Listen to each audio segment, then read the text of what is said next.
Hello, Suzi. No, it is. So nice to be with you again. Today I want to invite you and us to sit by a virtual river and talk about time and timing. What is time? How do we live inside it? Is there a right time? So there are so many phrases around time that I'm curious. So hi. Hi. I'm sorry. Now the Rolling Stones are singing in my head, and they're singing "Time waits for no man, and it won't wait for me." I'm not sure that I know this song. Yeah, it's a great song. I'm gonna look it up. So I'm just gonna introduce us. I'm Iris Shaham, Family Constellation facilitator and an artist. Hosting you, Suzi, a writer, a speaker, a wise woman, and a family constellation facilitator. So let's begin. I have these two images that I'm thinking. One is that, in the daily life, I'm rushing and I feel there's no time. I'm not going to make it. The food is burning. I get an email that I need to make a decision and I ask few more days, but they tell me no more time. And the pressure and the feeling there's not enough and I might be left with nothing because it's so quickly. Mm-hmm. There are so many things I'm afraid to stay with nothing. And then the other image, I take off, I go to the river, I sit on the bank, I look at the reflection, and suddenly there's a lot of time. It's like another dimension. And I'm curious about it. So I will tell you that in a way, I think about time not so often. People talk to me and they say that they feel that they don't have time left, right? That's one thing a lot of clients tell me, they're getting older. Of course, they're all getting older. We're all getting older. But I guess at a certain, moment, sometimes you feel like you're not going to do what you came here to do. Like I was born to on some level, and I'm not going to have time to do it. And I think that's true if we waste our time talking about not having time. I think that is a way of spending time in a way that it gets past us because we are so anxious, right? And the other word you mentioned was timing. And I think timing is a lot about kind of attunement. If I have the sense that there is time, just that it is a concept that is sort of holding me versus something that I have to hold on to, right? Like time holds me for whatever amount of time that it does, it holds me. That there's a way that I can both slow down and be more efficient simultaneously. Whereas if I am always in the rush of things, like the food is burning and I have to answer this email and the kids are crying, and for me, this morning the dog won't come inside. If I'm caught in the anxiety of that and I don't feel that I'm being held, but I'm holding on to, then I actually kind of waste my investment, like time passes, right? The other thing that I think comes up in constellation specifically, and in other things too, but in constellation, is that there is no time. Hmm. that constellation looks at the most spacious aspect of existence, meaning that we go to the past, into the present, and even into the future without thinking too much about it. And we speak to the dead, and we speak to the living, and we take them both seriously, and we feel them both as real. And so that's about our orientation to time. And again, I think the main thing is, does it hold me or am I in service to it? Right? One of the things, just really quickly, about constellation is, so I teach a lot, right? And I have often students say in the middle of a constellation or towards the end of a constellation, well, if we had more time, Uh-huh. and of course the sentence really sort of is, if we have more time, we could solve it, but we can't. That's kind of the full sentence of it. And I always laugh because I think, first of all, we've done all this good work together, and now I put this sentence in, which is fear driven, ego driven. Maybe I haven't done well enough. Put the sentences, if we had more time. And the impact that it has on you as a client is, we didn't do enough. Well, what if we did? Right? What if we did? But that ego part, that part that says, "Ooh, I should have been better, stronger, smarter," says we didn't do enough, and you kind of take it away from the client. And the other part that kind of makes me laugh is that if we didn't kind of allow unfolding within 45 minutes, where everybody's together and energized and curious, how are we going to let it unfold in 3 hours Yeah. when people are dozing off and withdrawing into their own fields, right? So time is for me a relationship. It is kind of really our relationship with life, Hmm. which looks different when other people have demands of us, and different when we're sitting by the river. And ideally, maybe we can merge them just a little bit so that we always feel held. Hmm. I, I really enjoyed what you said. There's no time. Because I said, there's no time. And you said, there's no time. Yep, beautiful. So I love it.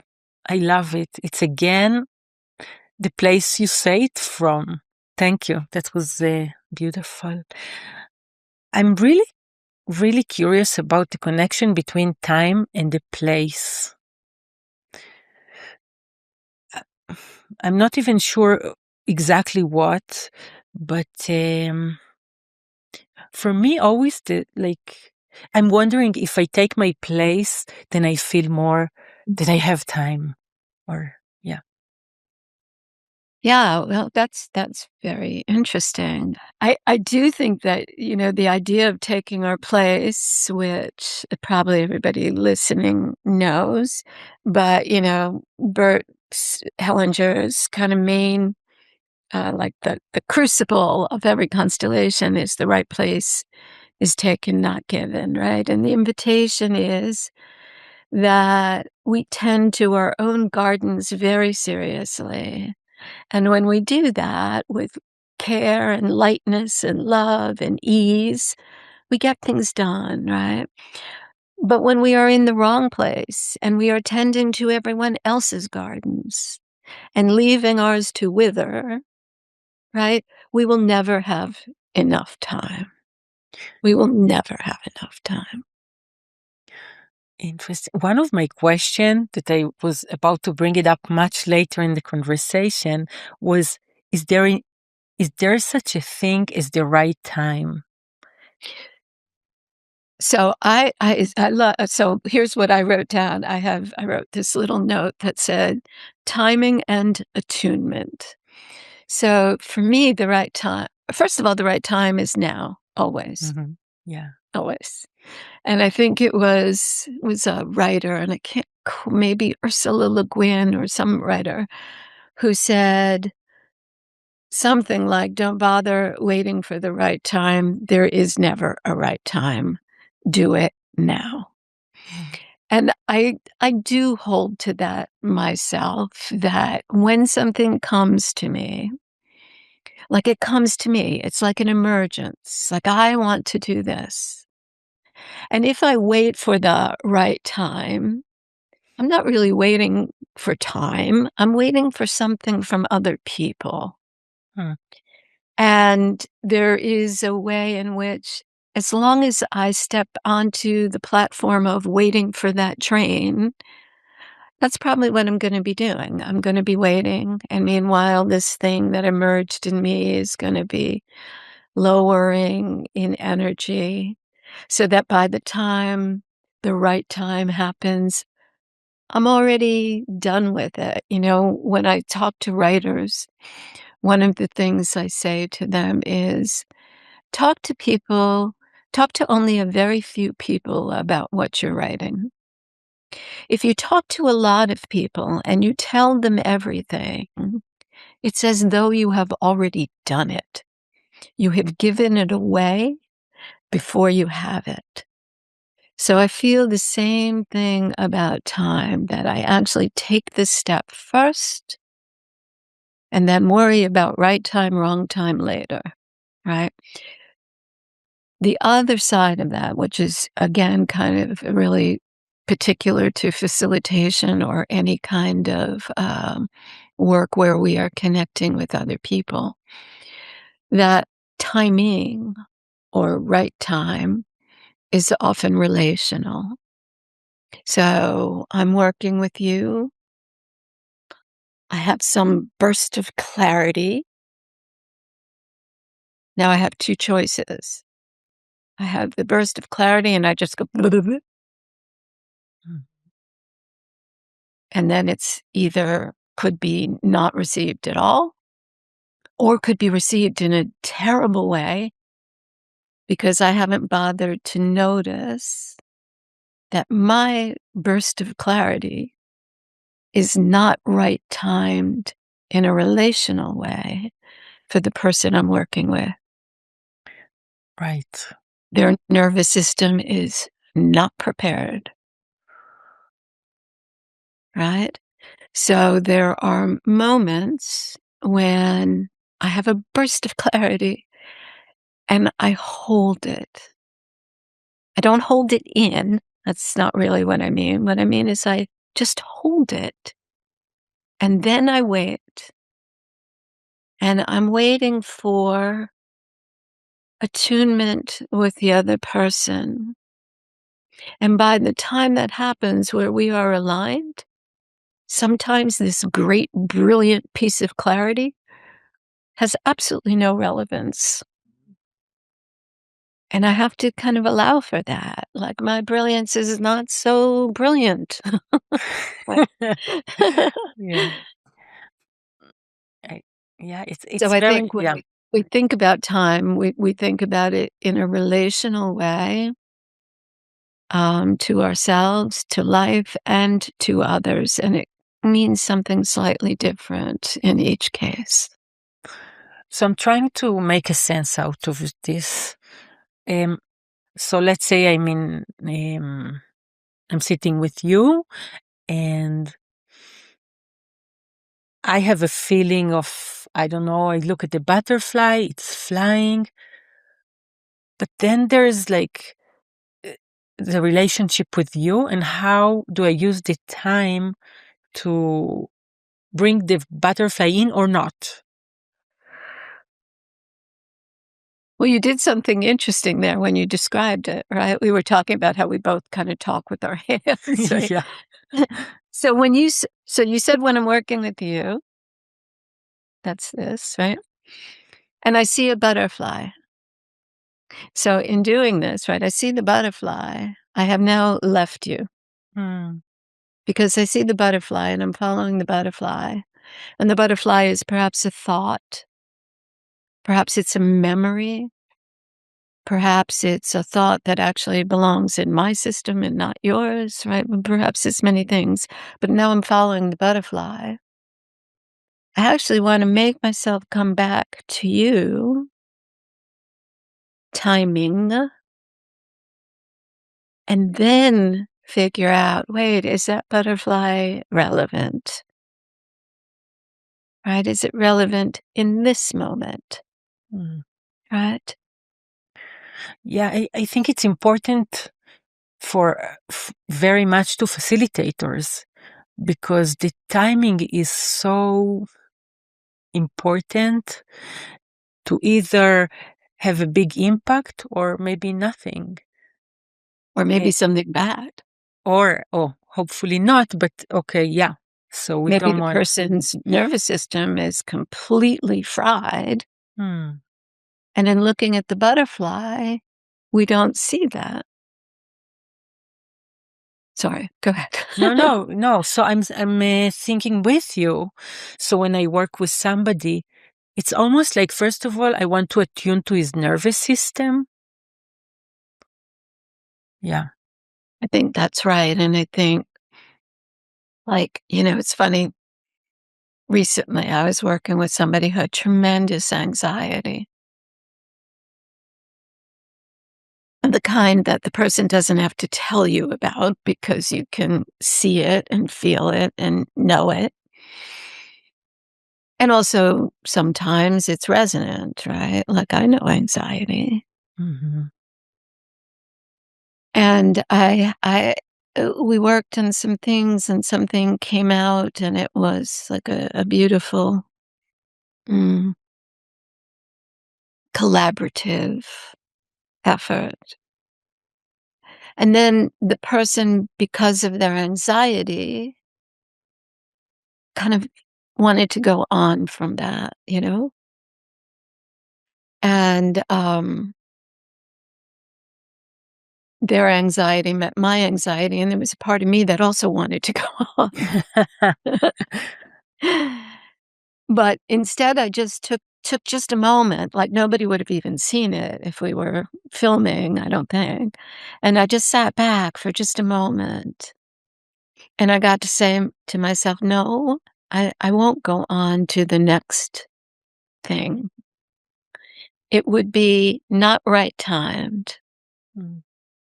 Would not be right timed, so I'm gonna hold again, not hold in, but hold where we got to, let myself be satisfied with it, and imagine that me and this person have all the time in the world. Mm. We don't have to do it today." Yeah. It's probably more important than the session to have It this is. person feel there's time, the whole, all the time in the world. It's so relaxing. Even just by saying it, I'm like, ah, okay, whew. Yeah. And I think in a constellation, it's really important, I don't know who it was. I felt like it was you, but maybe it wasn't. I was doing a piece of work once not that long ago, and it was like the end of the time, right? The people whose space it was were going to start turning lights off or whatever. Hmm. And I was sitting next to this client, and I was saying, "Don't worry, we have time." And it's true, like, it didn't matter that really we only had 15 minutes because that was just there that we had 15 minutes. But in the world, we had as much time as we needed, right? Mm. So for me, every constellation has that quality where it appears to close or end, but it doesn't. When somebody and I close a constellation, we are opening to something else, both of us. Yeah. So I guess I have two wonderings. One is, as a facilitator, so you want to attune to your client nervous system and also to yours, but and also to what emerges in you. and also what emerges in the client. How do you make order in all this? It's a lot of attunement. It is a lot of attunement, but I think if you start out in, the way that, if you start out in a kind of it's like a funny phrase, a secure spaciousness, right? It has both security and spaciousness. So for me, like the early, early constellation, phrasing is still really very good, which is that when I sit with somebody, I, Susie, immediately move out of the small space of just you and me. I immediately do that. My client can't do that. They don't even know what the heck I'm talking about, but I can do it. And what that means is that I see behind you all your people, Mm, which means I see behind you the time before, which is something I talk about a lot with trauma, the time before trauma, mm, the yeah, time before breath got stopped and circumvented and where things became difficult. I see it. So now we are actually in a kind of spaciousness, but I also see it. I see what happened. I see the consequences. I believe every word that comes out of your mouth. So that in that respect and understanding and valuing of what you're telling me, I have both spaciousness and security, mm, right? And the same for me, it is, right? I feel all of that behind me, yeah, including the difficulties, including the things where I probably still stumble, yeah, right? My own weaknesses, I see it, I feel it, right? And now we're in a really beautiful place to start. yeah. I have so many questions. I'm just going to share that when I take a decision, there's always no time, not enough time. And I really know it's like, I'm not alone in this. Yeah. Um, so Well, let's you take, have ancestors who paid heavy prices for the decisions they made. That's one part of it. And there's like a lot of life and death behind you. I mean, behind all of us, but very specifically in a way behind you and also currently. So the decisions on a somatic level feel life and death because just right here, they were life and death. It's not abstract. right. Yeah. It's true. Yeah. I'm going to take us back to, when before I had children, I never had the sense of time. I thought future, past, it's the same thing. It doesn't matter. Once my older son was born, it's almost like started to go only in one direction. And it's so interesting. It's almost like you can see time i- Yeah. in humans and it's not coming back ever. It's always going It's always going forwards. away. That's funny. Yeah. And I'm trying to understand these dimensions because on one level, there is time. There is like a beginning and an end to our lifetime. But with that, it's almost like there's no time and the dimension is so big. So I'm really trying to. Well, first of all, I love that. I have, I hope I didn't say this before, but I have such a strong image when my son was about, must have been like just 2 years old because he was very mobile, but he was also like a little wobbly. He looked a little drunk all the time. And he was running in the park away from me.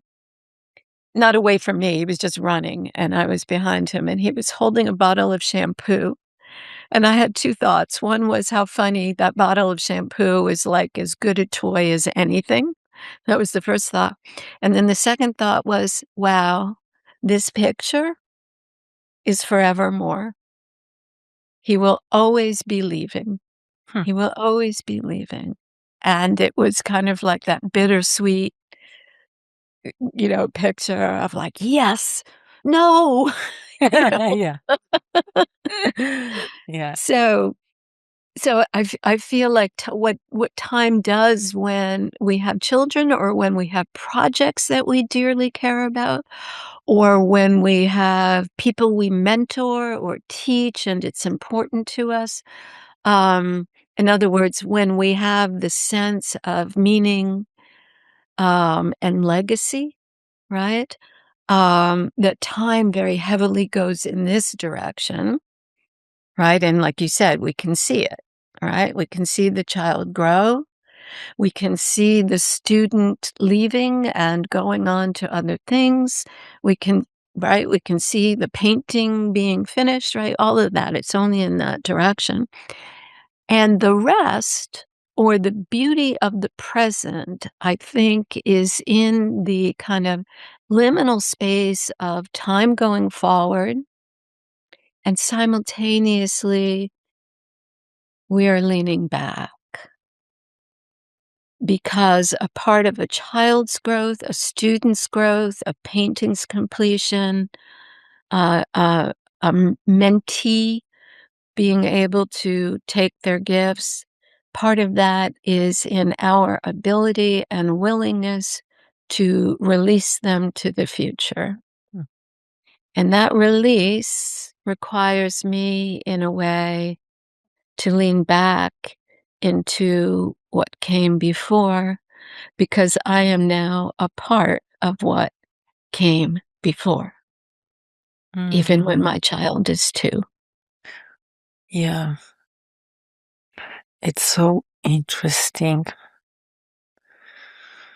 Um, and I don't know why an image of a very old man sitting with us and saying, "Oh, I didn't do anything in my whole life and I'm about to die."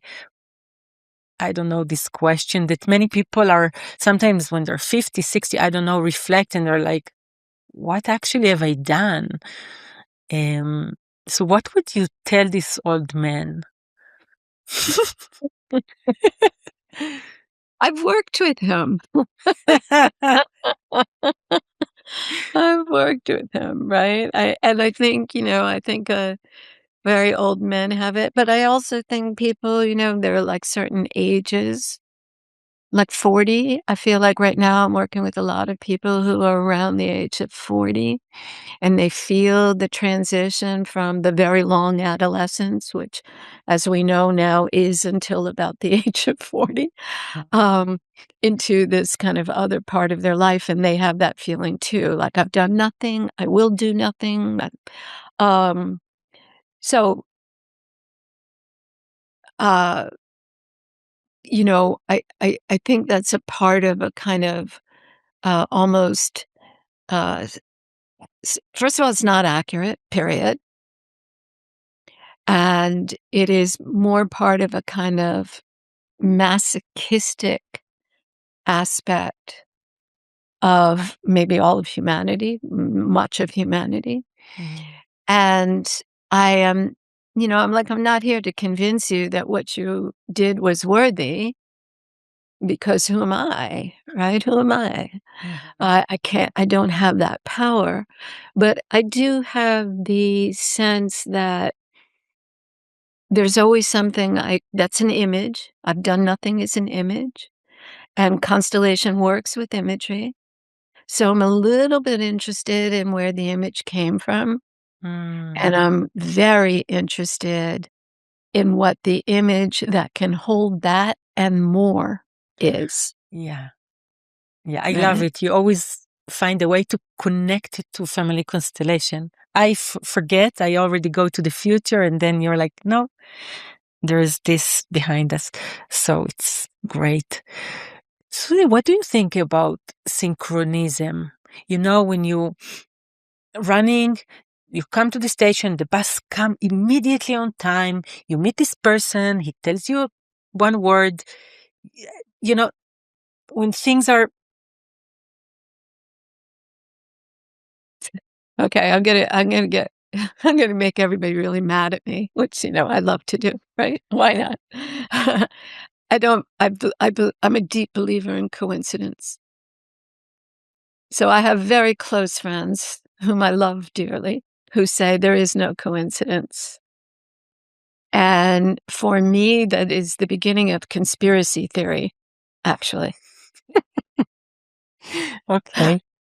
So I think when you run and you make the train and your first boyfriend happens to be on it because they're visiting Detroit for the first time in their whole life, you know what I think about that?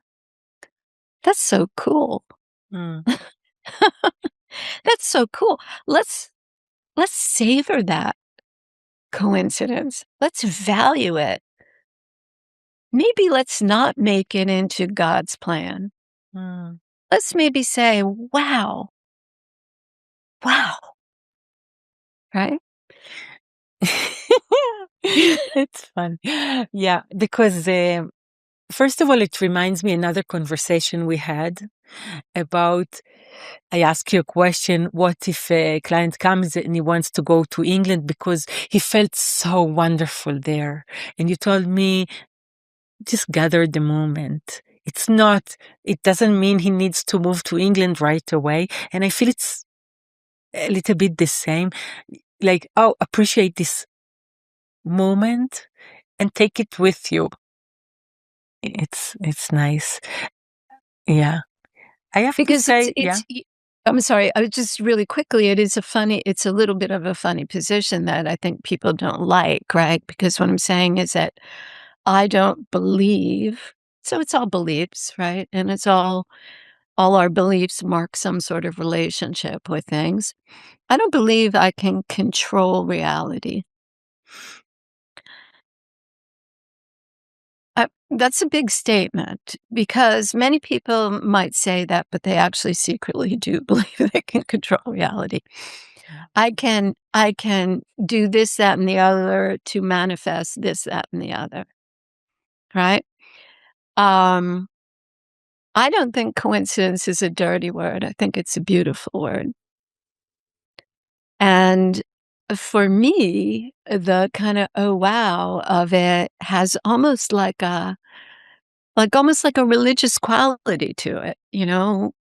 Um, but the second I think I could make that thing happen again, or it happened for some reason that only has to do with me, the second I do that, I'm kind of pulling out the wow of it, and I'm making it into something, that's more within my control or more, exceptional, the universe takes care of me, but not of you so well, that kind of thing. So I prefer to stick with the wow of it. Mhm. I have to share that for me. It's like when something like this happens, I feel taken care of. Like, whew, somebody's taking care of me. And I wonder if it's, you know, the search for a big adult telling me everything is fine, or, Everything's fine. or maybe it just is. So I'm not sure. Well, But I love that too because I feel like the wow is taking care of me in that moment. I just don't attach it to something else. That's all. I don't attach it to the next. I don't attach it, you know, to something that is going to slide into if I'm very, very good, I will go to heaven or I will live or I will, like I say to people, and I know it's a really annoying, an annoying observation, but if we're so well taken care of and 95% of the world is not, why is that? Because they're bad? Right? Are they not manifesting good things? mm, Right? So the other thing I'll say is, you have wow. I can't do it. I don't have enough hands. But if you write wow, Mm-hmm. and you imagine that the wow is taking care of you, if you turn wow over, it says mom. Huh. Yeah, I like that.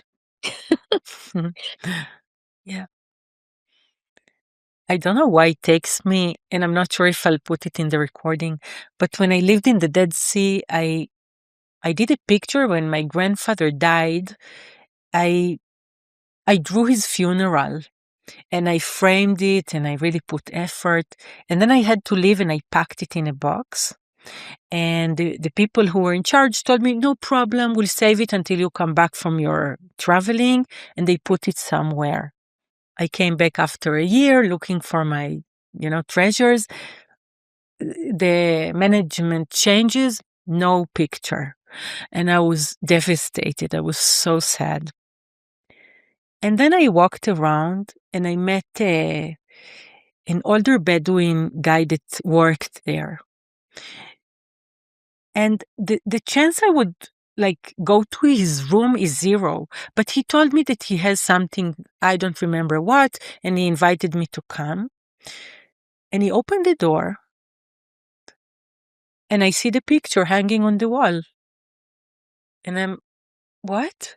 And he said, yeah, it was in the trash and I kind of like it. So I took it and I put it on the wall. And for me, it's like timing, coincidence, or something bigger that I don't understand but is talking to me. I don't know. I just I feel like it is wow. Mom. Wow. Yeah. And why make it bigger? It's like a perfect gem. It's like a perfect gem.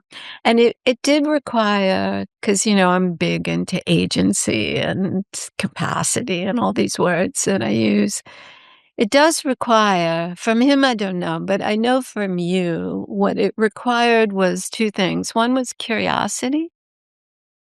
Like, what is he talking about? Because you were 0 chance you would go, but you were curious about something, who knows what. And then a kind of, humility almost to kind of stay alert and let yourself see. Yes, let yourself see, right?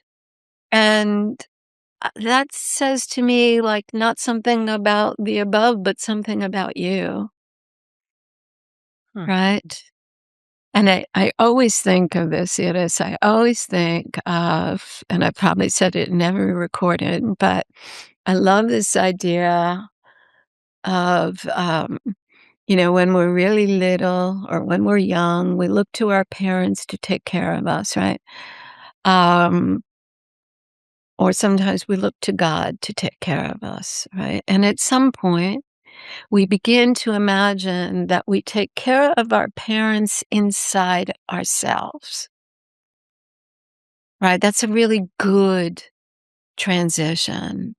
There was a time my mother and my father took care of me however they did, right? Well, not well.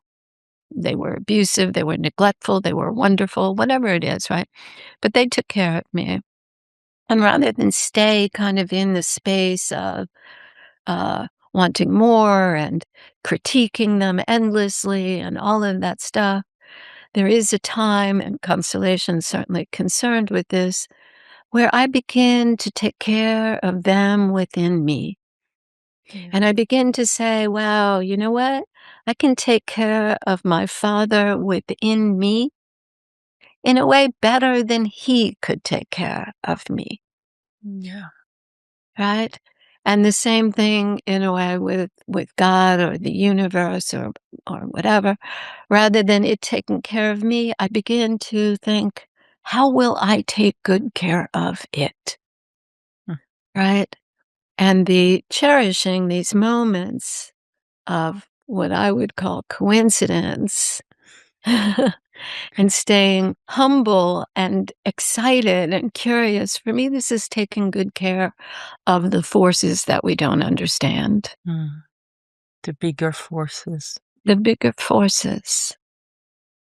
I'm just going to add, because I'm attending many of your teachings, that I really enjoyed every time that you say, when you look at your parents, let them be held by the one before them.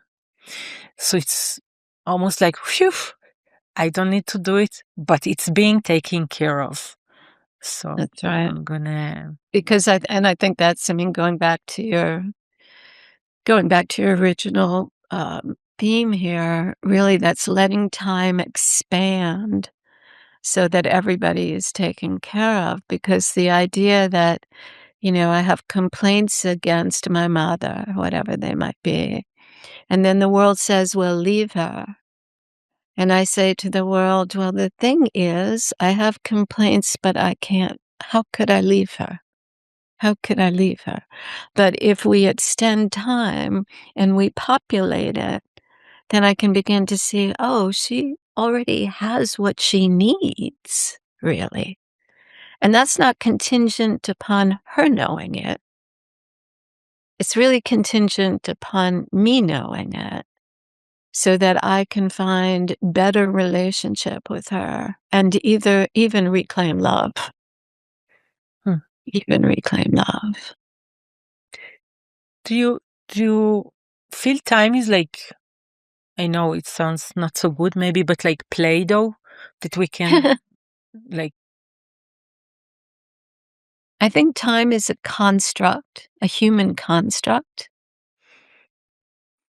so that we have vastness or infinity, and we are overwhelmed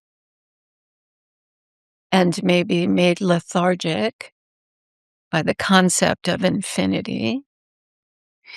And so we begin to find a way to measure it as a way to understand it and not be overwhelmed by it.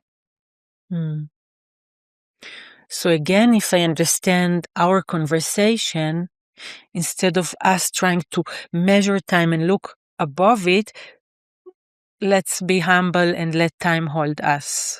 And yes. Mm-hmm. Bert Hellinger used this phrase all the time that I love, and again, I've probably said it in every conversation with you, but to be in accord with something. I like that word. I certainly knew the word, but I never used it before I met Bert. But the idea of being in accord with time rather than resisting it, like those people who are afraid they're not going to get done what they came here to do, then they resist time, and in resisting it, it passes them, Hmm. right? So how can I be in accord with it? Recognize aging, for instance, recognizing children growing up, recognizing students leaving, right? And not chase them and try to pull time back, but imagine, wow, I did I made my mark. I did what I could, and now I allow time to take them wherever it does. Hmm. It's very beautiful, but it takes me to some kind of a mystery how to be in accord with time. Um, but it's something just maybe to play with and check.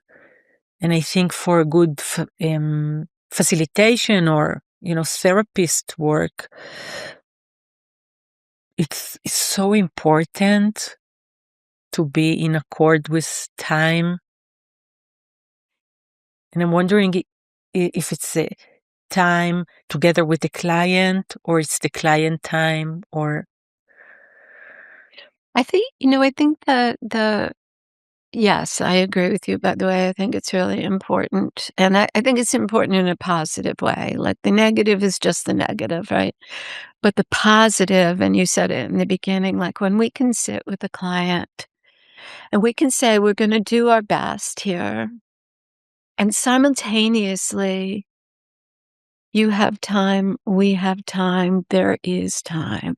That Like, most clients don't know that because they've come to this thing, they've paid for this thing, they get their chance, right? They feel everything, and of course, that takes away the experience. You don't get to have the full experience, so they can't set that, but we can set it. We can feel spacious.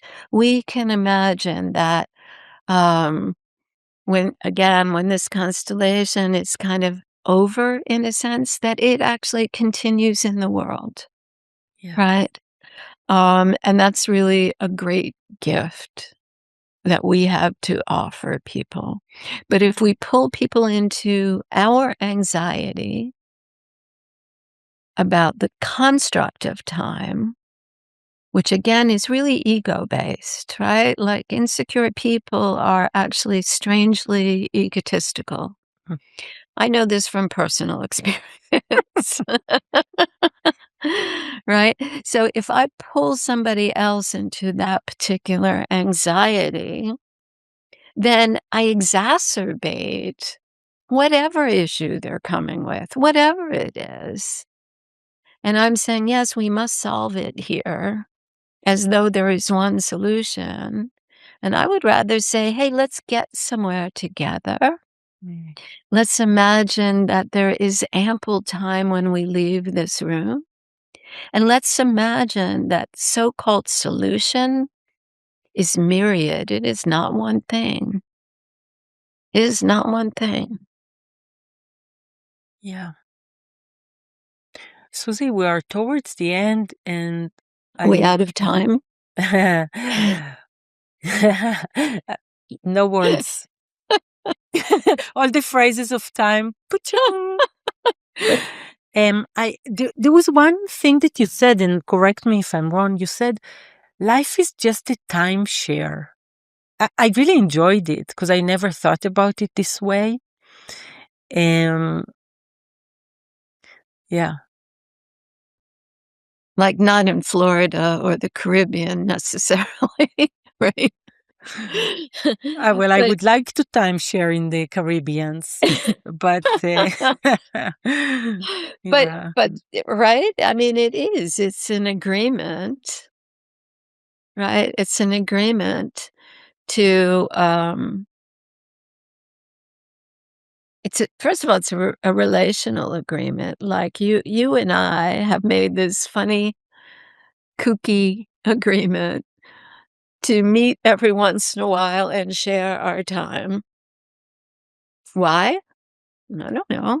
Like, I mean, there are reasons or things that we think we're doing, but there's also something we don't exactly know. Mm. But it feels to me like, well, it enriches my other time Mm. somehow, right? It somehow seeps out and has impact elsewhere, like Mm. out of this particular timeshare. Yeah. Um, and the other aspect of that, I think, is that we, with this idea that life is just a timeshare, right? That we inhabit the life we have rather than waste the life we have in chasing time. Right? We inhabit the time we have Yeah. rather than squander it chasing more time, Mm. right? And there's something, again, that's very special and also humble about that idea, right? My life is every day. It's when I take a shower. It's when I walk the dog. It's when I do something grand. It's when I do something small. It's when I falter. It's when I succeed. And it holds me. It holds me rather than me holding so tightly onto it. Yeah. Yeah. So I'm just going to add that I really enjoy our timeshare. I I don't know what it means, but I I repeat because I really, really enjoy this and I learn a lot, and I hope other people too. I don't even know how to like close because it really takes me to many places. But I do want to emphasize your advice that when you meet a client, to hold in your heart that there is time. Mm. And when there is time, things can happen. You don't need to force them on anybody. And I think this is a very beautiful tip for people who deal with other people, even with children. There's time. Absolutely. Yeah. Absolutely. Suzi, thank you so much for your time. I really appreciate it. And thank you And for yours. thank you. And I'm just going to mention again that you can be found in suzitucker.com. You're doing a lot of things, and I recommend to try and join at least one of them. Love Uh, that. Thank you. yeah, and I am looking forward to see you next time.